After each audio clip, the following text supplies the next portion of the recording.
Hi all, welcome back to Anju sweet home. അപ്പോൾ ഇന്ന് നമുക്കൊരു മെൻസിൻ്റെ വാർഡ്രോബ് ഓർഗനൈസേഷനാണ് കേട്ടോ. അപ്പോൾ ഇത് കണ്ടോ, ഞാൻ ജോലിയെല്ലാം ചെയ്തെല്ലാം ഓർഗനൈസ് ചെയ്ത് കഴിഞ്ഞപ്പോഴത്തേക്കും ഇടയ്ക്ക് ഫാനൊക്കെ ഓഫ് ചെയ്തും കൂടി ഇട്ടിരുന്നതുകൊണ്ട് ഭയങ്കര ചൂടല്ലേ. അപ്പോൾ ഞാൻ ദേ വേർത്ത് കുളിച്ചിരിപ്പുണ്ട്. അപ്പോൾ അത് കണ്ടിട്ട് മോൾ ഓടി വന്ന് ഫാനൊക്കെ സ്പീഡൊക്കെ കൂട്ടിയിട്ട് അതുപോലെ തന്നെ എനിക്കൊന്ന് വീശിയൊക്കെ തരുവാണ് കേട്ടോ. അപ്പോൾ നിങ്ങൾ വിചാരിക്കും ഇളയാൾക്ക് മാത്രമേ സ്നേഹമുള്ളൂ, മൂത്ത ആളെ ഇതൊന്നും കാണാനില്ല.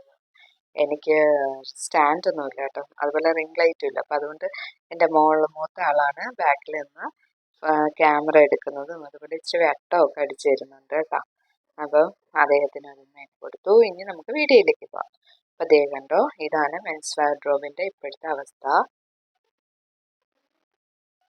കംപ്ലീറ്റ് ആയിട്ട് വലിച്ചു വാരിയിട്ടിരുന്ന എല്ലാ തുണികളും ഞാനെടുത്ത് കട്ടിലൊരു ഷീറ്റ് വിരിച്ചിട്ട് അതിൻ്റെ പുറത്ത് എടുത്തിട്ടിട്ടുണ്ട്.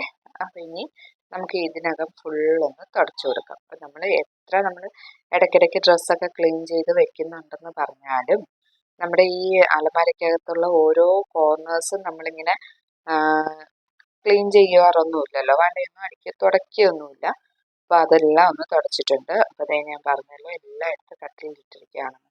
അപ്പം ഇനി ഇതെല്ലാം നമുക്കൊന്ന് തരം തിരിച്ചൊന്ന് മടക്കി വയ്ക്കാം. എല്ലാം മടക്കി വെച്ചിട്ടുണ്ട് കേട്ടോ. ഓരോന്നും ഓരോ ഇതിനായിട്ടുള്ളത് സെപ്പറേറ്റ് ചെയ്ത് വെച്ചിരിക്കുകയാണ്. അപ്പം ജിമ്മി ഇട്ടുകൊണ്ട് വന്ന ടീഷർട്ട്, പാൻസ്, ഇത് ടീഷർട്ട്, പിന്നെ ഇത് ജോലിക്കിടുന്ന പാൻറ്റ്, ജോലിക്കിടുന്ന ഷർട്ടുകൾ. അപ്പം ഇവർക്ക് നേവി ബ്ലൂ ആണ് കേട്ടോ. ഹസ്ബൻഡിന് യൂണിയനിലാണ് ജോലി, അപ്പം നേവി ബ്ലൂ ആണ്, ഹെൽത്ത് ലോഡ് വർക്കറാണ്. പിന്നെ ജോലിക്ക് കൊണ്ടുപോകുന്ന ടവല്, ഷോർട്സ്, അതേ ഷർട്ട് കണ്ടോ. ഷർട്ടെല്ലാം ഞാൻ ഇതുപോലെ ഹാങ്ങറിലാണ് ഇടുന്നത്. അപ്പം നനച്ച് തേക്കാൻ കടയിൽ കൊടുത്താണ് തേക്കുന്നത്. അപ്പം തേച്ച് കൊണ്ടുവരുമ്പോൾ ഞാൻ ഇതുപോലെ ഹാങ്ങറിലാക്കി ഇടും. ഞാൻ അല്ലാതെ അങ്ങനെ തന്നെ വെച്ച് നോക്കിയിട്ടുണ്ട്. പക്ഷേ ഇടയിൽ നിന്നൊക്കെ ഷർട്ട് എടുക്കുമ്പോൾ എല്ലാം കൂടെ കൊലഞ്ഞ് വീഴുന്നത് കാണാം. അതിനുശേഷം ഇങ്ങനെ ഹാങ്ങറിൽ ഇട്ട് കഴിഞ്ഞപ്പോൾ വലിയ കുഴപ്പമില്ല. അതുപോലെ ടീഷർട്ടെല്ലാം ഇതുപോലെ റോൾ ചെയ്താണേ വിൽക്കുന്നത്. അപ്പോൾ എനിക്ക് നന്നായിട്ട് തോന്നാറുണ്ട്. മാത്രമല്ല ഒരുപാട് എണ്ണം ഒരു ബോക്സിൽ തന്നെ അടുക്കാനും പറ്റാറുണ്ട്. അപ്പോൾ അത് എങ്ങനെയാണെന്ന് ഫോൾഡ് ചെയ്ത് കാണിക്കുകയാണ്. വേണ്ട ഇതുപോലെ ചെറുതാക്കി മടക്കിയതിന് ശേഷം ഇതുപോലെ ഒന്ന് റോൾ ചെയ്ത് കൊടുത്താൽ മതി. ഈ ഒരു കുഞ്ഞ് ബാസ്ക്കറ്റിൽ നമുക്കൊരു 20 എണ്ണമൊക്കെ സുഖമായിട്ടിരിക്കും. അല്ലാതെ നമ്മൾ അടുക്കി വെച്ചാൽ 20 എണ്ണം ഒന്നും ഇരിക്കത്തില്ല. ഇനിയും വെക്കാൻ സ്ഥലമുണ്ട്. അപ്പം ഇതിപ്പോൾ ഇതുപോലെ ബാസ്ക്കറ്റ് ഇല്ലെങ്കിൽ നിങ്ങൾക്ക് ഇതുപോലെ ഒരു വേസ്റ്റ് ബോർഡ് പെട്ടി എടുത്ത് അതിനുള്ളിൽ അടുക്കി വെച്ചാലും മതി കേട്ടോ. പിന്നെ ഈ വേസ്റ്റ് ബോർഡ് പെട്ടിക്കകത്ത് എക്സ്ട്രാ ഉള്ള സാധനങ്ങളാണ്, അതായത് ലുങ്കി മേടിച്ചത്, പിന്നെ ഈ അടിയിലിടുന്ന ബനിയനില്ലേ കയ്യിനകത്ത്, അതുപോലെ സോക്സുകൾ, ഇതുപോലെ റോൾ ചെയ്താണ് വെച്ചിരിക്കുന്നത്.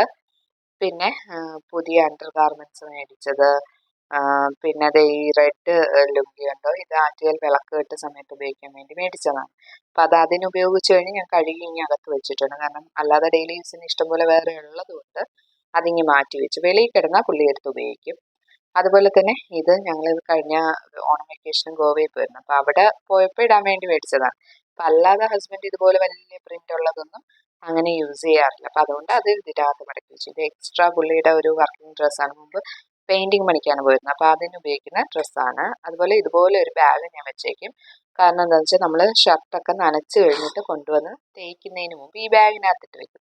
അപ്പം അതിൽ കുറച്ച് നിറഞ്ഞു കഴിയുമ്പോഴത്തേക്ക് ഞാൻ ആ ബാഗോടുകൂടി തന്നെ എടുത്ത് കൊടുത്ത് വിട്ടാൽ മതിയല്ലോ തേക്കാനായിട്ട്.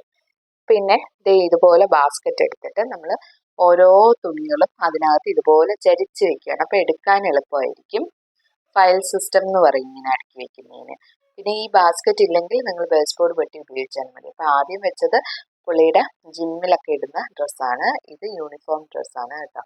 അതുപോലെ തന്നെ ഇടയ്ക്ക് വണ്ടി ഓടിക്കാൻ പോകും. അപ്പോൾ ആ സമയത്ത് ഇടുന്ന കാക്കി ഷർട്ടും കൂടെ അതിനകത്ത് തന്നെ വെച്ച് കൊടുത്തിട്ടുണ്ട്. പിന്നെ ഇതിൽ നിന്ന് ഒരു ഷർട്ട് അപ്പുറത്തോട്ട് മാറ്റിയത് പുള്ളി എന്തെങ്കിലും പരിപാടികളൊക്കെ വരുമ്പോൾ ഇടുന്ന ഫുൾ കൈ ഷർട്ടാണ് കേട്ടോ. യൂണിയൻ്റെ തന്നെ ആ ബ്ലൂ കളർ തന്നെ. അപ്പം അത് ഒരു ബോക്സിലാക്കിയിട്ടുണ്ട്. പിന്നെ പാൻ്റ് ഒന്നും ഞാൻ ബോക്സിലാക്കുന്നില്ല. കാരണം ജീൻസ് ഒക്കെ ബോക്സിലാക്കാൻ നിന്നാൽ നമ്മൾ ബോക്സ് വാങ്ങിച്ച് തന്നെ മുടിയേണ്ടി വരും. അപ്പം അതുകൊണ്ട് പാൻ്റ് ഒന്നും ബോക്സിലല്ല വെക്കുന്നത്, അത് സെപ്പറേറ്റ് ആണ് വെക്കുന്നത്. പിന്നെ മുണ്ടൊന്നും ഈ അലമാരയിലല്ല കേട്ടോ. മുണ്ടൊക്കെ എൻ്റെ സാരികളുടെ കൂടെ ആണ് അയൺ ചെയ്തങ്ങ് വെക്കുന്നത്. ഈ അലമാരയിൽ ഇത്രയൊക്കെ ഉള്ളൂ. ഷോർട്സ് സെപ്പറേറ്റ് വെച്ചിട്ടുണ്ട്. ഇനി നമുക്ക് ഓരോന്നായിട്ട് അലമാരയിലേക്ക് എടുത്ത് വെക്കാം. ആദ്യം തന്നെ ഹാങ്ങറിലുള്ള ഷർട്ടുകളെല്ലാം ഇട്ട് വെക്കുകയാണ്.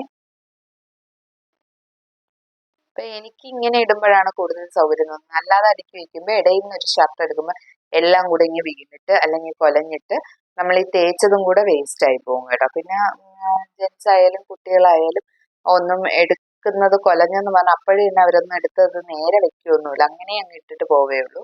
എൻ്റെ ഹസ്ബൻഡും അങ്ങനെ തന്നെയാണ്. അപ്പൊ ദേ ഇതുപോലെ റാക്കിലെല്ലാം ഞാൻ ഒരു എക്സ്ട്രാ തുണി വിരിച്ചു കൊടുത്തിട്ടുണ്ട്. എന്നിട്ട് ഓരോ ബാസ്ക്കറ്റ് ആയിട്ട് വെച്ച് കൊടുക്കുകയാണ്. മുകളിലത്തെ ബാസ്ക്കറ്റിൽ ടീഷർട്ടും തൊട്ടടുത്ത് യൂണിഫോം ഡ്രസ്സുകളുമാണ്. തൊട്ട് താഴെയുള്ള ബാസ്ക്കറ്റിൽ തൊട്ട് താഴെയുള്ള റാക്കിൽ ആദ്യം ഇങ്ങേയറ്റത്ത് പാൻറ്റുകൾ വെച്ചു. അത് കഴിഞ്ഞിട്ട് ഇപ്പുറത്തെ സൈഡിൽ ജിമ്മിൽ ഇടുന്ന ഡ്രസ്സ് വെച്ച ബോക്സ് വെച്ചു. എന്നിട്ട് ഡോർ അടയ്ക്കാൻ പറ്റുമോ എന്ന് നോക്കിയതാണ് കേട്ടോ. പിന്നെ പുള്ളിയുടെ പാൻറ്റുകളുണ്ടല്ലോ, ട്രാക്ക് പാൻറ്, അത് ബാക്കിലും ഷോർട്സ് ഫ്രണ്ടിലുമായിട്ട് വെച്ചു. പിന്നീട് ഞാൻ അത് മാറ്റിയിട്ടുണ്ട് കേട്ടോ. പിന്നെ അതേ എക്സ്ട്രാ വരുന്ന സാധനങ്ങൾ ഇട്ട് വെച്ചിരിക്കുന്ന ബേസ് ബോർഡ് പെട്ടിയാണ്. ഇതുപോലത്തെ ബേസ് ബോർഡ് പെട്ടികളിൽ തന്നെയാണ് ഞാൻ മുമ്പ് അറേഞ്ച് ചെയ്ത് വെച്ചിരുന്നതെല്ലാം. പിന്നെ ബേസ് ബോർഡ് പെട്ടിയാകുമ്പോൾ പ്ലാസ്റ്റിക് പോലെയല്ല, നമ്മൾ ഇടയ്ക്ക് അത് മാറ്റി കൊടുക്കേണ്ടി വരും, അത് ഇടയ്ക്ക് കീറാനൊക്കെ സാധ്യതയുണ്ട്. പിന്നെ ഇത് പൊന്നാടയൊക്കെ കിട്ടിയതാണ്. അതെല്ലാം ഇതുപോലെ മക്കൾക്ക് എന്തെങ്കിലും തയ്ക്കാന്ന് പറഞ്ഞ് വെച്ചതാണ്. പക്ഷെ അത് ഈ തയ്യക്കൂലിയും മെനക്കേടും ഒക്കെ ഓർക്കുമ്പോൾ തയ്ക്കത്തില്ല, അങ്ങനെ വെക്കും. ഇത് ഹസ്ബൻഡിനുള്ള ഒരു പുതിയ ഷർട്ടാണ് കേട്ടോ, ഉപയോഗിക്കാത്തത്. ഇത് ഹസ്ബൻഡിന് എന്തൊക്കെയോ കുറേ സാധനങ്ങൾ ഒരുമിച്ചിരുന്നു, അതെല്ലാം കൂടെ ആ ബോക്സിനകത്താക്കി വെച്ചു.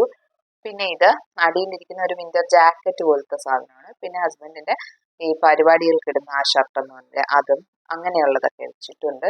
പിന്നെ ബാഗിൽ തേക്കാനുള്ള ഷർട്ടുകൾ, നനച്ചിട്ട് തേക്കാനുള്ള ഷർട്ടുകൾ വെച്ചിട്ടുണ്ട്. ഇതിപ്പോൾ നിറഞ്ഞു, ഇപ്പം ഞാൻ നാളെയോ മറ്റന്നാളോ എടുത്ത് കൊടുത്തു വിടും തേക്കാനായിട്ട്. പിന്നെ അതേ ഞാൻ പറഞ്ഞില്ലേ, ഷോർട്സ് അതിൻ്റെ ഇടയിൽ സ്ഥലം ഉണ്ടായിരുന്നുകൊണ്ട് താഴോട്ട് എടുത്ത് വെച്ചു. എന്നിട്ട് ട്രാക്ക് പാൻറ് ഇങ്ങനെ വെച്ചു. അപ്പം ഇച്ചിരി കൂടെ സ്ഥലം ഉണ്ടെങ്കിൽ അവർക്ക് ഇച്ചിരി കൂടെ എടുക്കാനൊക്കെ സൗകര്യമായിരിക്കും. അപ്പം അതുകൊണ്ടാണ്. പിന്നെ ഷോർട്സ് ഏറ്റവും കൂടുതൽ ഉപയോഗിക്കുന്ന സാധനങ്ങളാണ് മുകളിൽ വെച്ചിരിക്കുന്നത്. വല്ലപ്പോഴും ഉപയോഗിക്കുന്നതാണ് ഏറ്റവും താഴോട്ട് വെക്കുന്നത് കേട്ടോ. അപ്പം കുനിഞ്ഞെടുക്കുക എന്നൊക്കെ പറയുന്നത് ഇച്ചിരി ബുദ്ധിമുട്ടായിരിക്കില്ല, അപ്പൊ അവർ വലിച്ചു വാരിയിടാനുള്ള സാധ്യത കൂടുതലാണ്. അപ്പൊ അതേ മുകളിൽ ടീഷർട്ട് വെച്ചിട്ടുണ്ട്, എടുക്കാൻ നല്ല എളുപ്പമാണ്. അപ്പൊ ഷർട്ട് വെച്ചിരിക്കുന്നതിന്റെ താഴെയാണല്ലോ യൂണിഫോം വെച്ചിരിക്കുന്നത്. അപ്പൊ നിങ്ങൾക്ക് തോന്നും ഇത് എടുക്കുമ്പോൾ എല്ലാം കൂടെ കൊലഞ്ഞു പോകത്തില്ല. ഇല്ല കേട്ടോ, ഇത് എടുക്കാൻ നല്ല എളുപ്പമാണ്. ഇത് ഇങ്ങനെ എടുത്താൽ മതി, കൊലയത്തൊന്നുമില്ല, കണ്ടോ, കറക്റ്റായിട്ട് കിട്ടും. പക്ഷേ തിരിച്ചു വെക്കുമ്പോൾ നമ്മളൊന്ന് ശ്രദ്ധിച്ച് വെച്ചില്ലെങ്കിൽ അത് ചുരുണ്ടു പോകും. അപ്പൊ ഞാൻ എന്താണ് ചെയ്യുന്നതെന്ന് വെച്ചാൽ, ഇവിടെ ഞാനല്ലേ തിരിച്ചു വെക്കുന്നത്, അപ്പൊ ഞാൻ എന്തായാലും അത് ശ്രദ്ധിച്ചേ വെക്കത്തുള്ളൂ. അതുകൊണ്ട് കുഴപ്പമില്ല.